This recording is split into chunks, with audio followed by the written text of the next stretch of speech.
since we are live on Facebook, I will get started with introducing our panel and our moderator. Sorry, I'm stumbling over my words. I've been switching back and forth between French and English all morning, and French is challenging for me, so my mouth just isn't working.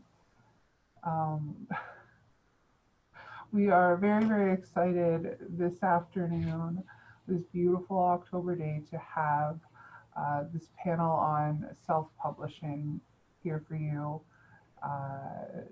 This is something we really wanted to do, as self-publishing is something that's becoming more and more accessible for people, that there's now an abundance of resources, and you don't always know what to do, what's going to work best, and what are the right options for you. So we have two panelists and a moderator, all of whom have published their own works, to share their expertise.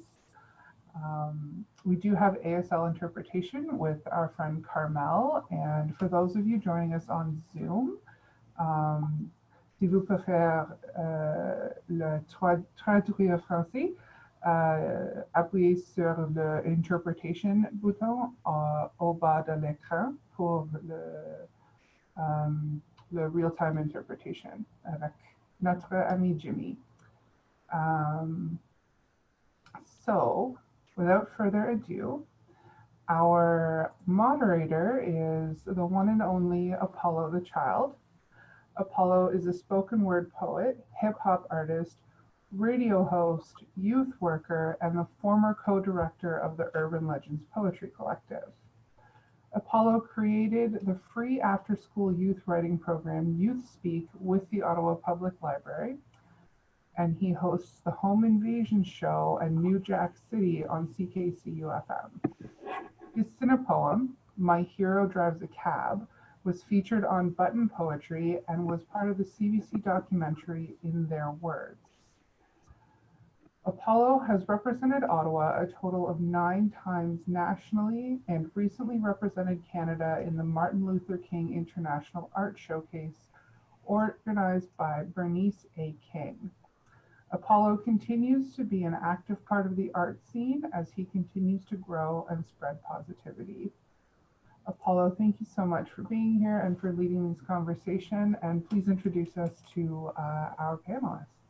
Thank you for having me. So we've got two wonderful panelists. I'm very excited to be here today and to be able to pose the questions and ask the questions. And I believe I'm personally going to learn a lot from this as well. So I'm very, very humbled to be here.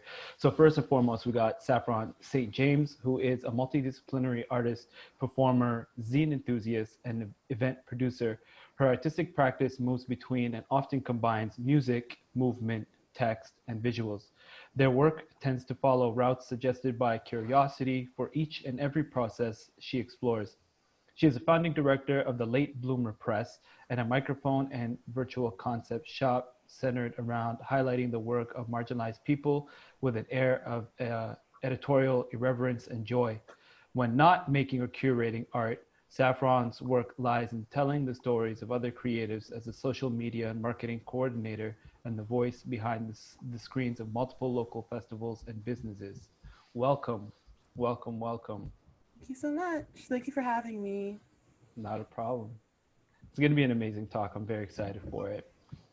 And up next, we got the man, the myth, the legend, Kaz Mega, who is an endangered classification of artists stemming from the Black, Jamaican, Dominican, Edmontonians born in Edmonton in the 80s and still living in Edmonton genus. Very rare, very, very rare. Kaz, you're one in a million. Having to explain all of his intersections before the language of intersectionality had ever been thought up was complicated, but made him a natural in the disciplines of the MC, poet, visual artist, educator, and community organizer. Enter 2012. During these challenging times, Kaz Mega has become interested in what his art can offer with intention of encouraging critical expression whilst being mindful of traumas. The Canadian spoken word poetry scene has taught him much regarding accountability, mental wellness, and self-sustainability. His experiences expressing himself through these lenses include open mic poetry nights, slam competitions, 32 bar songs, theater, freestyle MC competitions, music compositions, and most recently a self-published book titled Wata, We Are the Apocalypse, which I have a copy of, and it's amazing, and I highly suggest you guys look it up. So welcome, both of you. What's going on? Yeah. Are we ready to jump into this? We ready. do We it. ready. Yeah. That was like right. a wrestling intro. That was Wait, no, do they have air horns in wrestling? Well, if they don't, they do now. You just gotta, you know, you both roll through. You know, it's what it's all about here at House of Paint. Yeah. So I know I read both your bios, but the first question I have for you is there like anything else you would like to add in terms of what you've done, your experience in the art scene? It's nah, okay. I wrote that bio, and I think I jump into the next one. included everything, you know, like. Yeah, you ticked all the boxes. You know? Yeah. Okay. Cool. So, second, like you both juggle a lot, and like we've heard the bios, you both definitely juggle a lot. And with that in mind, can each of you tell me what initially drew you to the practice of writing? Did you want to go first? Sure. I guess it's hard to say what initially drew me to like writing itself, because I've been writing pretty much since I was a little kid. But in terms of sort of more formalizing my writing practice and calling it actually an artistic practice and something that I'm engaged in as an artist instead of just sort of like as a way of telling my stories for myself and more as a way of telling stories to be shared. I think that what really drew me to the idea of using text and using writing as a tool for sharing stories that were important to me was that the feeling that if I wasn't going to tell my stories, or if I wasn't going to talk about what was important to me as an artist, who was? And that, I think that was like the main thing. The other component, I guess, would also just be my love of language, like, and the way that I enjoy words as an aesthetic. I guess as an aesthetic and cultural entity, like language itself is, it is art in its own way, and playing with and exploring that has always been very compelling to me. For sure, and I totally get what you mean, like kind of breaking down words and how you can utilize them and stuff. There's a lot of fun to be had there as well. Yeah, I totally get you. Thank you for that. Kaz, I'm going to pose the same question to you. What initially drew you to the act and the practice of writing? For me, like I have a very different story. I came into writing mostly through like battling, freestyling. So I was more of a improvisational performer. There's a fancy way of saying it, but you know, like it was at the time mostly hurling like yo mama jokes, back and forth, making it rhyme. You know, making it rhyme was like when I was younger, I was pretty small, and I played basketball, which is like you get really picked on. So I learned to like shoot, fire at the tall guys and run, and that was a survival tool that I used throughout the late 80s and early 90s. And when like 8 Mile hit the movie theaters, and it did that while I was in college, and people were battling everywhere, and I was like, I could do that. And I did that for a while. And then at some point I was like, okay, I feel like I've grown out of that, and I want to say real things. Like I want to say things. I definitely like realized that I was unique, and things that I experienced were not being really expressed anywhere else. So I knew that there was a void as far as like my particular experience. I didn't know how unique it was until like I guess more culture started moving to Edmonton, and I was like, whoa, people are like, what? You were born in Edmonton? How is this possible? And yeah, I was just like, okay, I'm definitely living a unique experience. So yeah, I took the time to stay in the poetry scene. Yo Mama jokes were not gonna fly there. I had to learn how to write, you know. I got to travel. I got to meet cats like yourself, who were, you know, reflections of myself in ways, you know, like, you know, you had the sweaters and I had the sweaters, and I was like, yo, it's like kind of with me.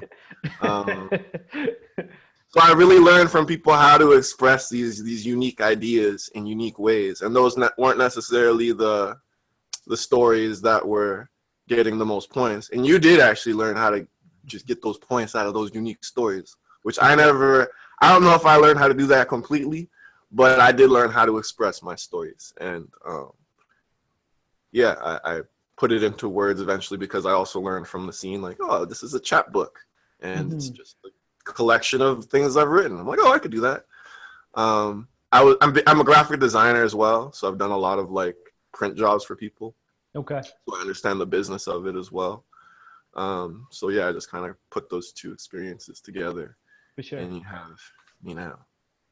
I'm glad you brought up the graphic design aspect of it as well, because there is a question later on talking about design, layout, and approach, and why that's really, really important in when you self-publish, and to be mindful of it.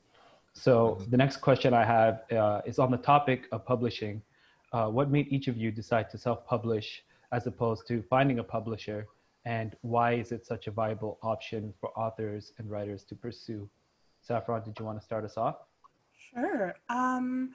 The reason I ended up moving to self-publishing, as opposed to like going through the process of looking for a publisher, came about largely when I was still very much a page poet, mostly writing for print publication and looking for places to have my work seen. And a lot of that process at the time was very formalized and very intimidating in a lot of ways. And I would describe myself then and now as perhaps a person who is somewhat easily intimidated by rigidity, by formality, by like sort of that perceived or real, in some cases very real, elitism that a lot of the world of poetry publication can encompass.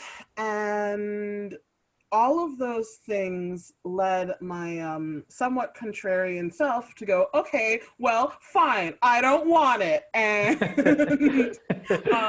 then seek out an alternative to that. Like what exists or what spaces exist in publishing or in creation that allow me to create in a way that isn't formalized, that isn't rigid, that has a bit more room to breathe. And that's how my first publication came to be, which was a compilation zine called Chrysalis, that incorporated work from all over the place, all sorts of folks, including my own. And that pretty much is where it started for me, seeing it as a means of sidestepping a lot of processes that I thought were either unnecessary or ultimately detrimental in some way to the artist or to the industry. Yeah, I get that. And I think there's something beautiful to be said about your first publication being a compilation of other artists as well. And like, in a way, you helped other artists also kind of sidestep that process. And also because it's very daunting to jump into that. So yeah, I tip my hat to you. So yeah. Kaz, I'll pose the same question to you. Once again, on the topic of publishing, what made you decide to self-publish as opposed to finding a publisher, and why is it such a viable option for authors and writers to pursue? I actually don't know too much about the publishing world in writing, in written word. But in the music world, it's so corrupt. It's like it's like the most corrupt business model ever. Yeah. So yeah, I kind of came into it with a understanding that I already know how to print things or where to go to get things printed. For sure. I got these people around Canada who are like, yeah, you're a poet. You can, your words are dope. 7.8. You know, I'm like, okay. Got me to 7.8.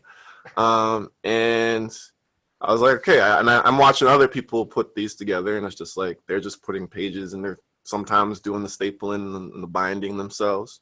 Yeah. So for me, it was like, okay, well, if I can have merchandise that also I'm able to express myself visually as well as through sound and words, I'm interested in exploring that, just as far as being an independent artist in an industry where I'm really like, I'm not a spring chicken, you know, so I'm not in it for the clout. I'm really trying to figure out how can I support myself, my family, my friends. So yeah, these things are, to me, viable tools where I'm like, okay, it's $5 to print this book. I can sell it for $20 while I'm touring. That's a $15. You know, like, I'm like, okay, the math makes sense. So for me, that's what I looked at. I feel like publishing is in the music world, it is your bread and butter. Like, that's what you hand down to your grandchildren and your grandchildren's grandchildren. And it's the first thing the label also like tries to get from you. Like, that's the first thing. They're like, hey, we'll give you all this stuff on loan, but give us your publishing. So yeah, for me, it made sense. I don't know if it makes sense in context, but that was my journey. No, it does make sense. And to be able to own your own project and to push it however you want it, and to have unlimited, and it, like Bridget's, both what you were saying, to be able to have full creative freedom to publish the book how you want it and to push it how you want it and to make it very much your own. I think there's a lot of reclamation in self-publishing, at least in my personal experience. For the next question, Katz, I'm going to start off with you. For some people getting started on their own project, it can be quite daunting. Is there any advice you would give them on getting started?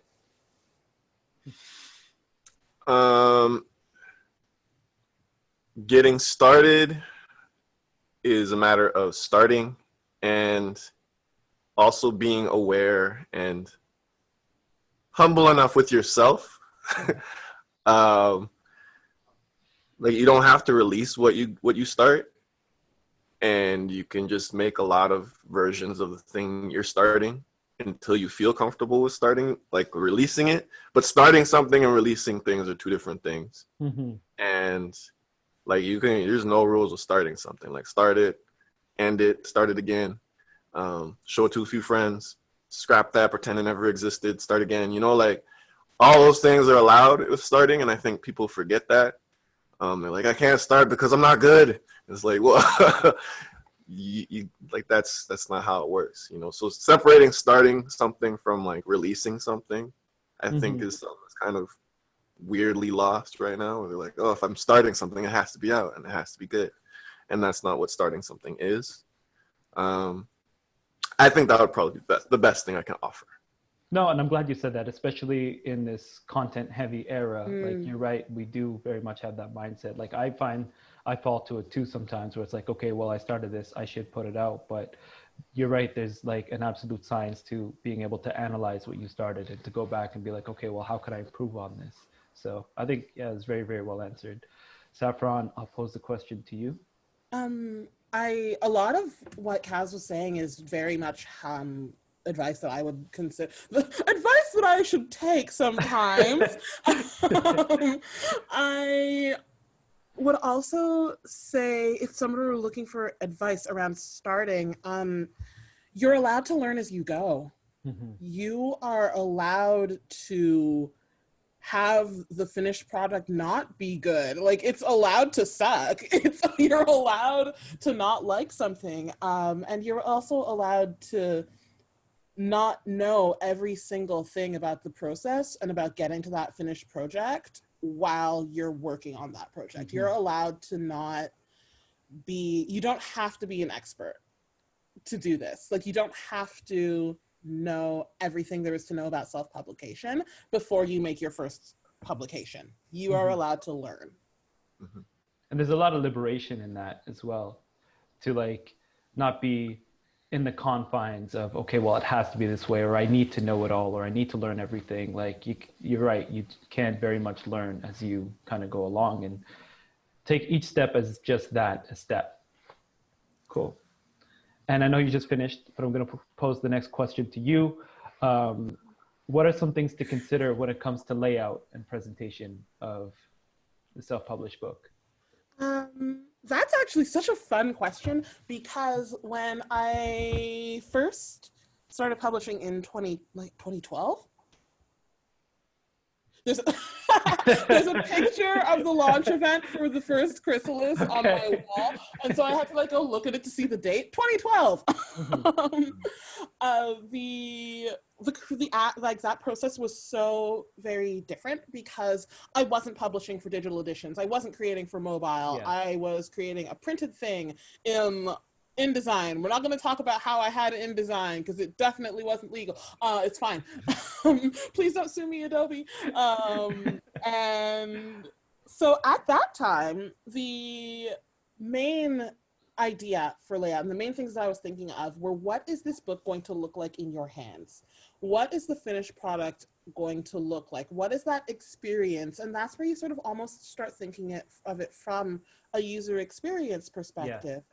How, when you're holding this book, this object, this artifact, how is that going to make the reader feel?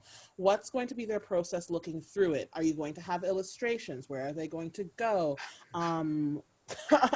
If you're trying to, if you're considering cost efficacy, maybe you want to group all of your black and white pages together so that you can have them printed as a separate run if you're doing a zine style and then binding them later.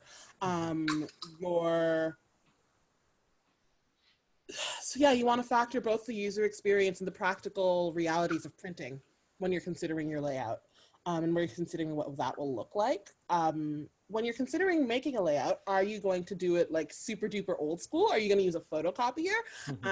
Or if you're doing it digitally, there are so many options.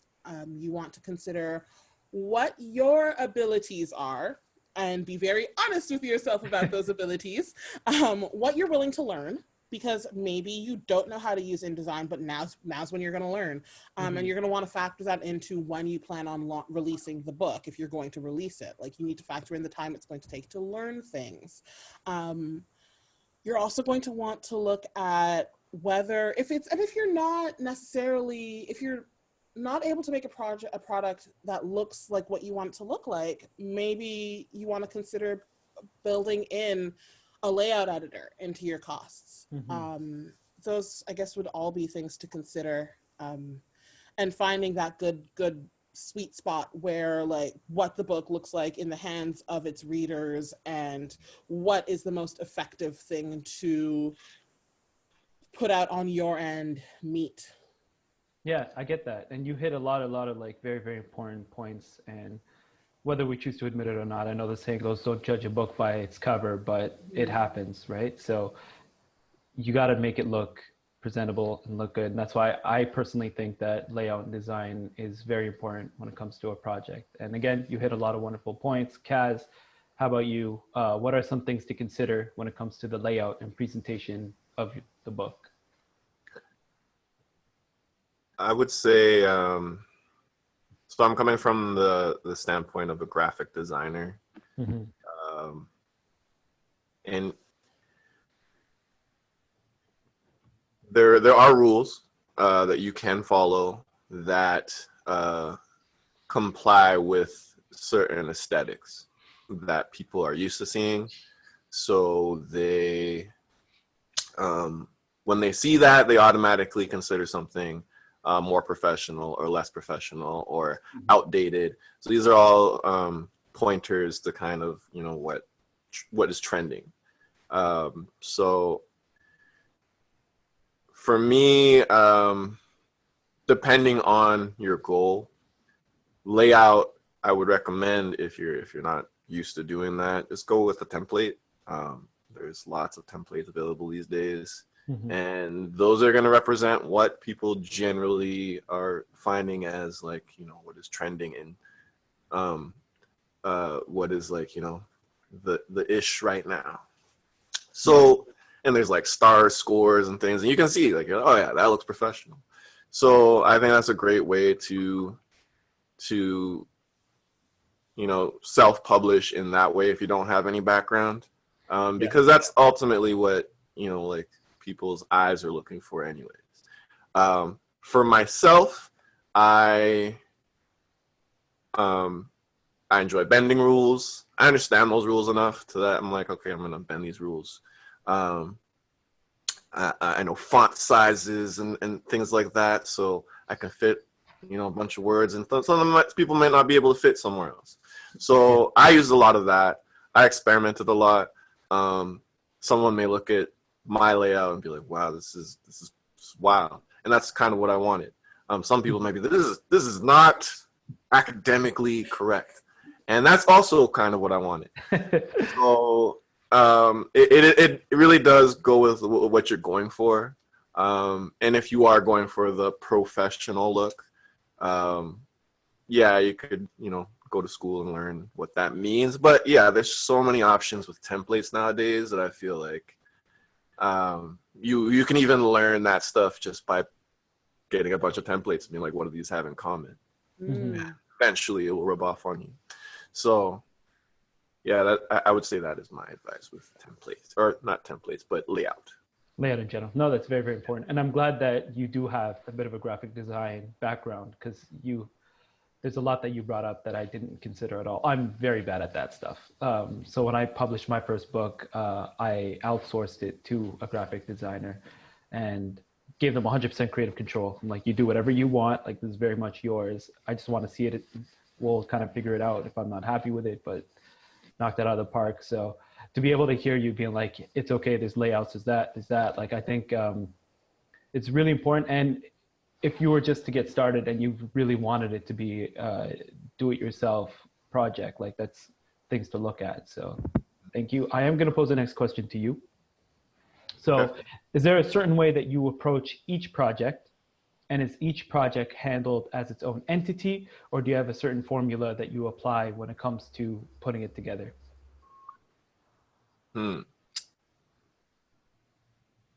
Is there a specific way I approach each project? Okay, so I would say,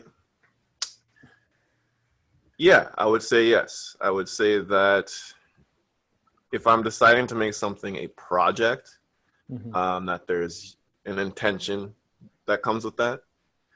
I do a lot of, like, one-offs, and I collaborate a lot.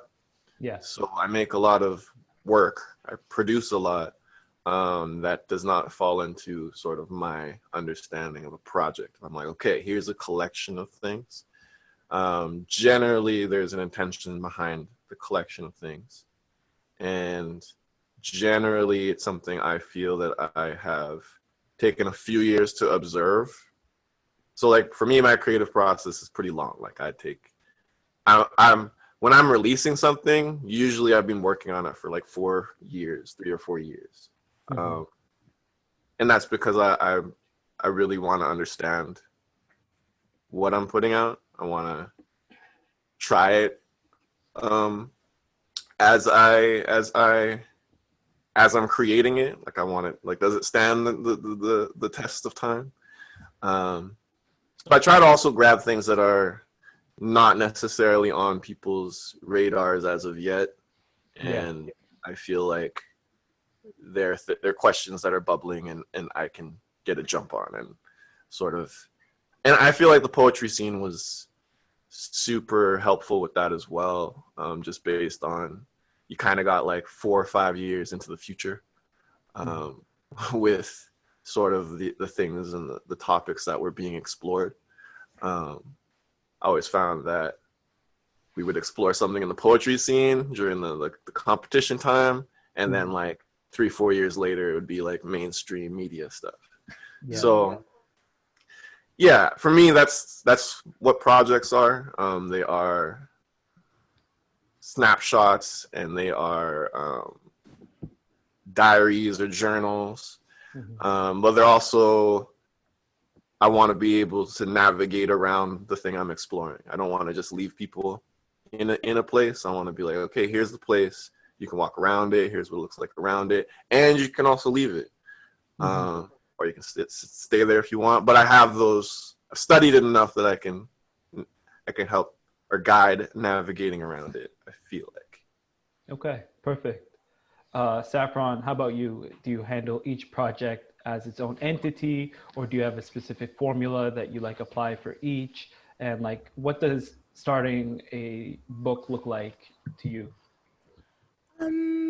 For projects that are collaborative, a lot of what I do with Late Bloomer, and formerly with Chrysalis, has been collaborative projects, and they are, each sort of publication is its own project with its own unique formula, but those tend to follow a little bit of a this is how the book works approach, where it goes from a call for submission to reviewing the submissions to finding a way for them all to work together, and that's sort of like the miasma where the stuff happens, to what is eventually a hand-bound release. And those have generally followed somewhat formulaic processes, while also kind of each having their own little twist or signature. For instance,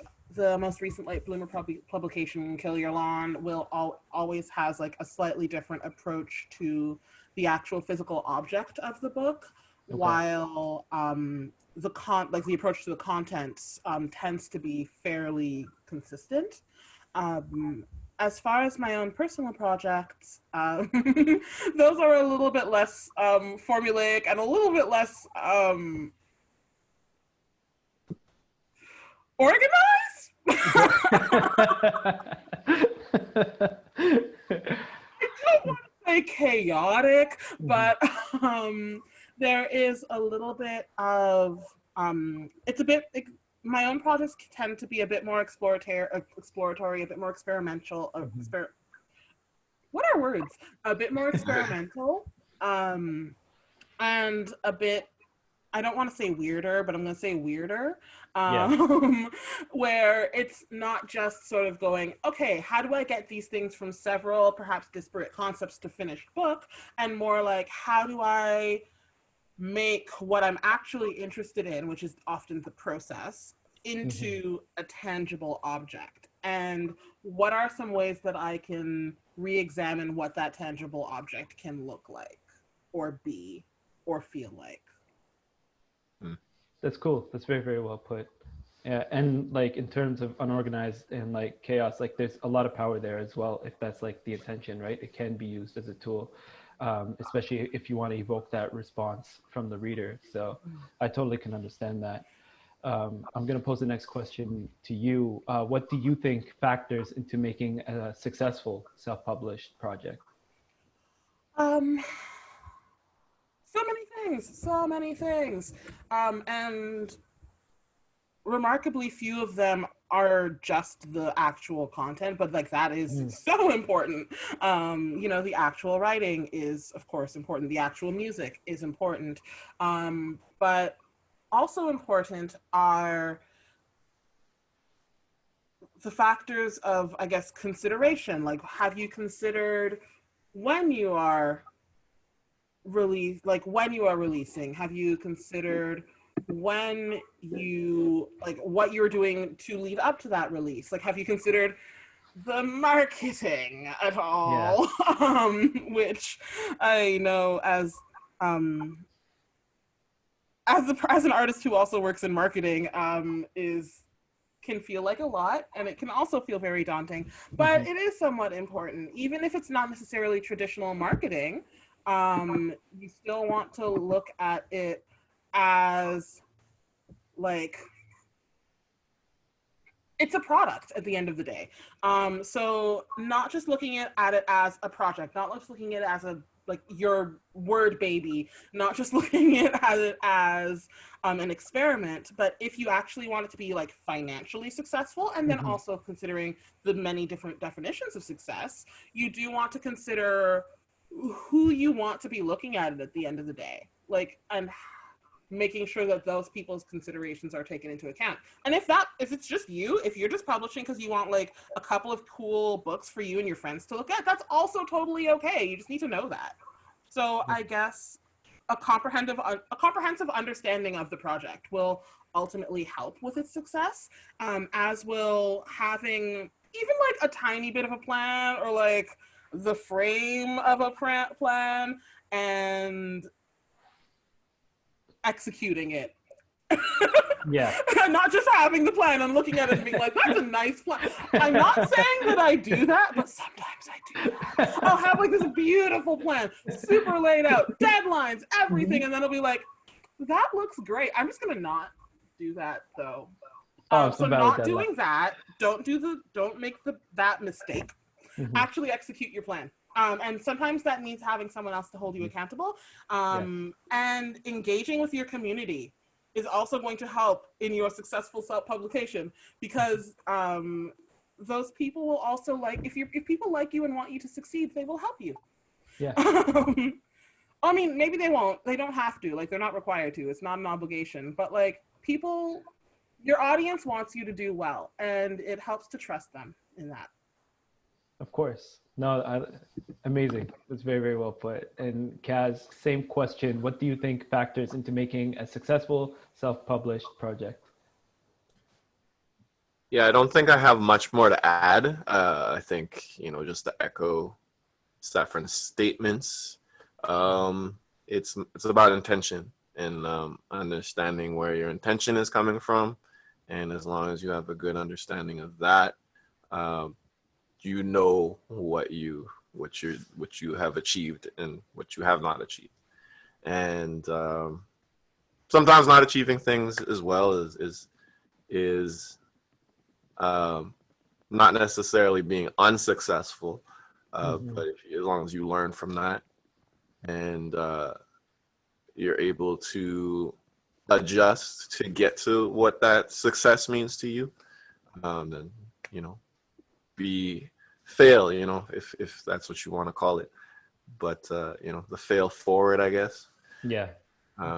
So yeah, intention, and also, yeah, as long as you have that, I don't feel like you can fail too much. It's just having a clear idea of what that looks like. For sure. Failing forward is a really beautiful way of putting it. Yeah. It's a title of a self-published book, perhaps. Failing forward. Probably someone has a book. I probably got that from a book cover that I took in. It'll be my next book. I'm not going to pay you cash. I'm kidding. I tease. All right. So we're coming back to you, Kaz, for this one. Is there more to consider? And I know we talked about this, and you, Saffron, brought this up. But is there more to consider than just the writing and the printing when it comes to self-publishing? Can you name us some other important factors and why they are essential as well? Yeah. From my project, I focused on flow of how the words fit together, and I tried to mimic them looking like how it sounded. So, and again, that's experimenting. But for me, I wanted the experience of, okay, you're not just reading a book, because there's also QR codes in my book that lead to music. And I love that. That's such a great idea. Yeah. Oh, cool. Yeah. And I was also just experimenting, and it worked pretty well. And so yeah, and I also have these rough drafts of the music, of the lyrics, and I can update them whenever. Like it's becoming a cool experiment where I'm like building it with whoever is interested in following that story along. And it is a story in more ways than just like holding a book in your hand. Yeah. So for me, that was Like I wanted to have all of those things interact with each other, the graphics, the words, and the music. But that's about the experience that I know. For me, I'm a big fan of audiobooks. And when there was a time when you would get your like cassette tape or your CD and you would take out the liner notes, and sometimes if the artist really cared about you, they'd be like, here are all the lyrics in like 4-point font and magnifying glass. So yeah, a lot of what I did was to sort of bring back that aesthetic for mostly like stuff I missed, and I feel like because I miss it, other people probably miss it, and because I take in that information in certain ways, and certain ways are harder for me to take it in. So like just sitting down and reading a book is just not something I have a lot of time to do. So the audiobook thing really helps me in that I can do multiple things, or I could be listening to an audiobook and still, you know, doing what I need to. I don't know. I do a lot as Saffron also does. So yeah. Audiobooks work nice for me.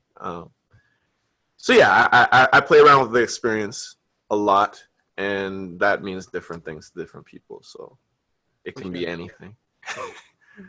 And now I'm going to pose the same question to you. What do you think factors into, what is other important factors and why they are essential as well when it comes to putting together your own project? I'm still freaking out about QR codes over here. That's so cool. Kaz, you're the future. But there, I guess,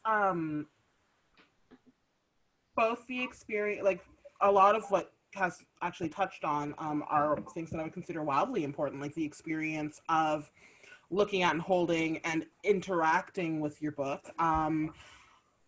Also, nowadays, you would also want to consider digital publication. Like, are you going to have a digital edition of your book? How is that going to be available? How will that impact your process? And also, how will that impact where you can sell your book? Because there are avenues that you can sell your book that are not necessarily available to you if you're only doing print, and vice versa. There's also what I did touch on it a little bit in the first question, so I guess in that past question, so I'll circle back to it. The idea of marketing it, and what that will look like for you. If that looks like anything, maybe it is a project that you specifically only want to go to a certain audience, and that audience is the people who go to your shows. Or maybe it's something that you want on a wider stage, and in that case, how are you going to get it there? And I guess so you're thinking about like both the process of getting your words to your page, but also the parallel process of getting those pages to the hands of the people you want to see them. And knowing who those people are is also really helpful. Yeah, for sure. We do have a question from the audience, and it does kind of circle back to what we're talking about now. Getting to that final product requires some practical things like money. Someone watching online has asked about funding, particularly in Ontario and Ottawa. Do you need a publisher to get access to funds? How does this work for first-time publishers? Okay, so I have, like today, I fixed all of the coding errors I had on my HTML website to get my publication up online, and it's like a PDF, and when you push the button, it has like a page sound, like the page is flipping, and it was not working for a long time, and then I never got to fixing it, but I was like, oh, I better fix it today because I'm talking about publishing. So that didn't cost me much dollar-wise, but it did cost me like time and figuring out the code, and now it's available. Kazmega.com and that didn't cost me much to get the actual physical book printed. These were $5 each, and this was with no like, yeah, I didn't really know how much it would cost, but I had an understanding based on, again, clients and whatnot. And I had worked on a play, and they helped fund. So I got 100 books printed, $5 each, and then sold them for 20. So there was also the understanding that, okay, I would spend this money, and then I knew I could make, you know, that $15 profit, which I think also balances things out, and also balances things out with investors. If you're like, hey, can you loan me this and I can get you back this, and you make money out of that, I don't think of that as spending money. So from my understanding of it, with money, you can work around things if your math is good and the ways that you're going about getting it makes sense to make dollars. Mm-hmm. Saffron, is there anything you wanted to add to the question? It was, do you need a publisher to get access to funds, and how does this work for first-time publishers? Right. You don't need a publisher to have necessarily get access to funds, depending on the amount of those funds that you'd sort of need to print your publication can vary pretty wildly depending on how you're planning to print your publication.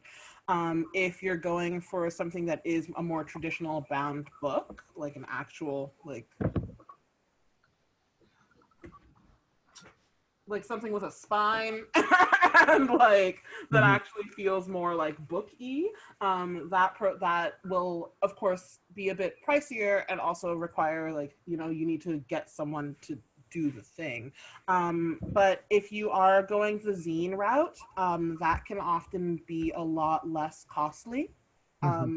And again, much like it's okay to always be learning, it's okay to start scrappy. Like, it's okay to start with like a little zine and like just like a little hand-bound chapbook guy, and then like maybe your next few publications are like that, and maybe then you start to look towards different formats once you find out what works well for you costs-wise.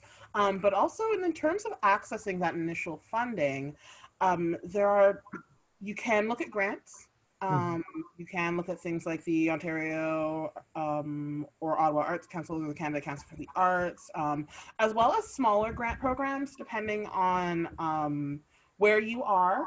There may be some options available to you to look at for like project funding. And that's its own workshop, like that's its own panel. But there are funds out there if that is the route that you choose to take. And there are also other ways that aren't necessarily your book to fund your book. For instance, a thing that I did was Chrysalis also had parties.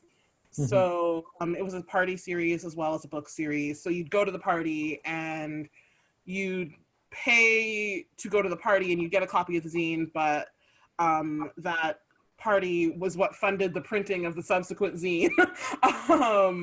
And so that was one thing. Well, we can't have parties now, can we? Not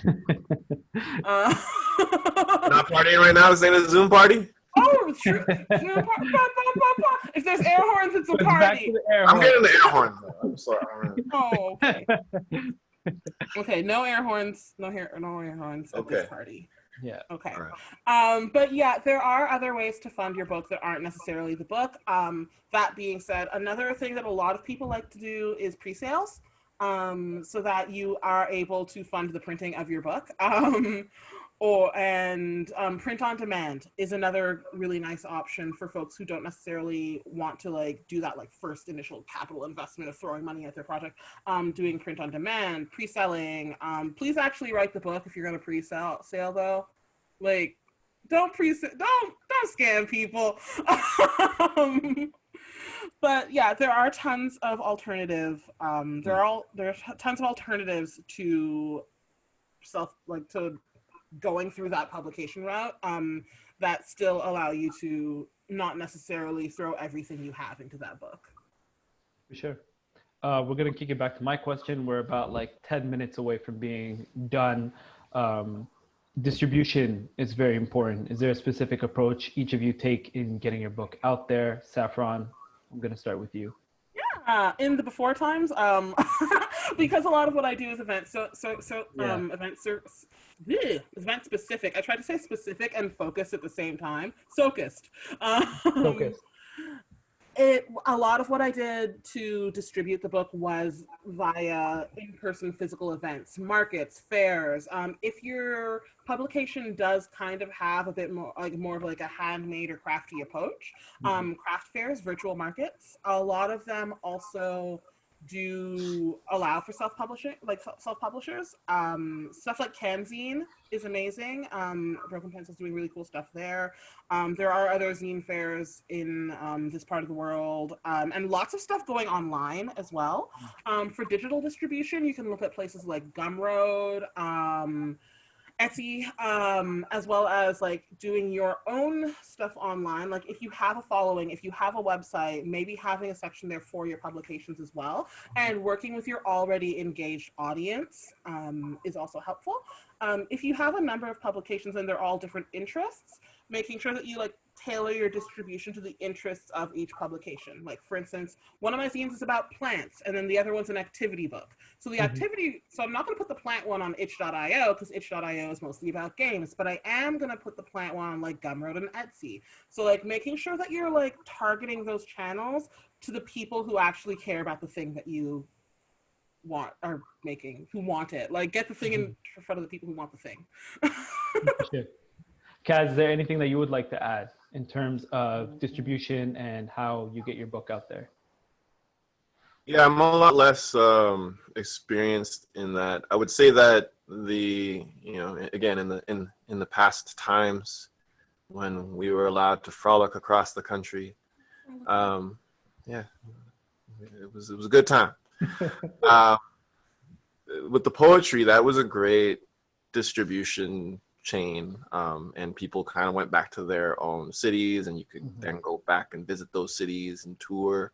So there was a really good distribution touring model there that I didn't make full use of while it was around, but we also don't have one out here out west. Like y'all out east have like this whole intricate little system. I'm like, damn, that's dope. That's very useful. So I would say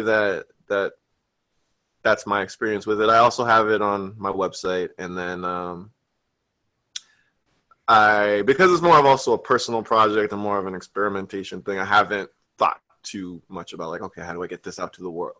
Yeah. So that's all I have to offer there. No, you've offered a lot, so thank you for that. I am going to pose the next question to you. Is there any other advice you'd like to give for first-time self-publishers? Yeah, and I don't know if it's extra advice, but just do you. And like, there's so many versions of what this looks like that haven't been tapped into yet, and the current model, like most industries, are pretty narrow. And are run by a specific set of people who have a very narrow, or not just, I wouldn't say narrow, but there's they have access to what they have access to. Yeah. And there are people in this Zoom call right now who have way better ideas than what the most successful book publisher has in mind, for getting something out. And just know that, like, believe in that. Don't doubt that. There's a little voice that's like, yo, this is the thing. And one day someone will come up with a thing that you thought of a while ago, and you'll be like, but that's how it works. So just, there's no such thing as, like, I don't believe in the hierarchies of the whole thing. You're at the top. Whoever you are in this moment listening, you are at the top of that. Thank you. Saffron, I will ask you the same question. Is there any other advice you would like to give to first-time self-publishers? I think Just because, I guess one thing that I would want to say is just because the thing that you want to make doesn't exist yet, doesn't mean that it shouldn't exist. For That sure. just means that it hasn't been made, and maybe it's waiting to be made by you. I like that. I like that a lot. And now we are wrapping up. We got like 5 minutes left. So can each of you tell me where viewers can find you? So just plug your social media. Saffron, I'll start with you. Okay. On the internet, I can be found at latebloomer.ca, which is the Micropress website. You can find calls for submission. You can find links to buy my stuff. And on Instagram, I'm Neologisms, Neologisms, and I'm on Twitter at Sorry, Saffron. can you do that one more time? Slower? Oh, sorry. It's okay. Neologisms.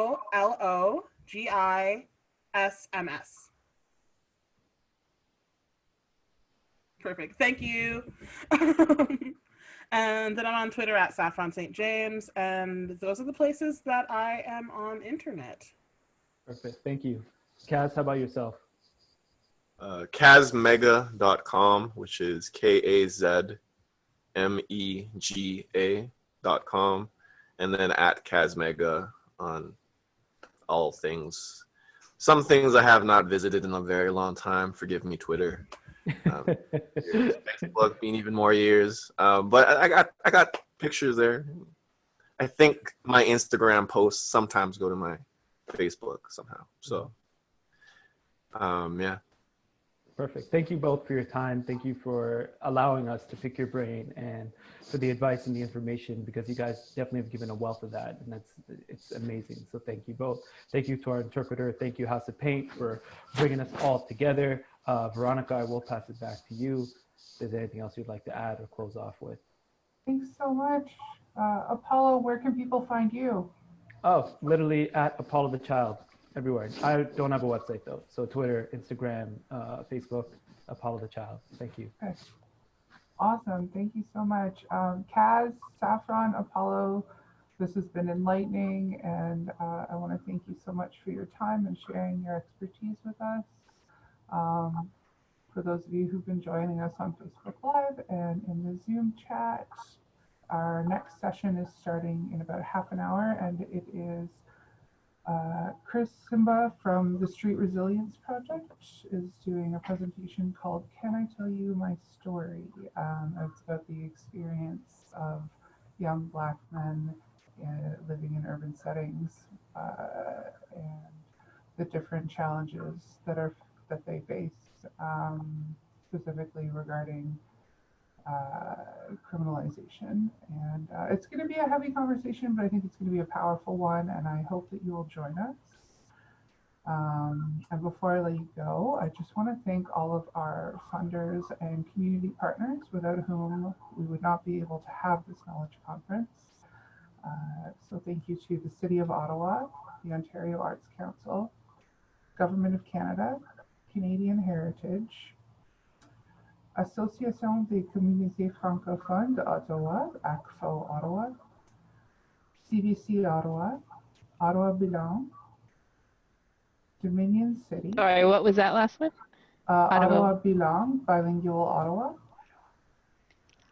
Dominion City Brewery, Alternative Hosting, Ill Abilities, Snirl Roots, Ottawa Music Industry Coalition, and produced by youth.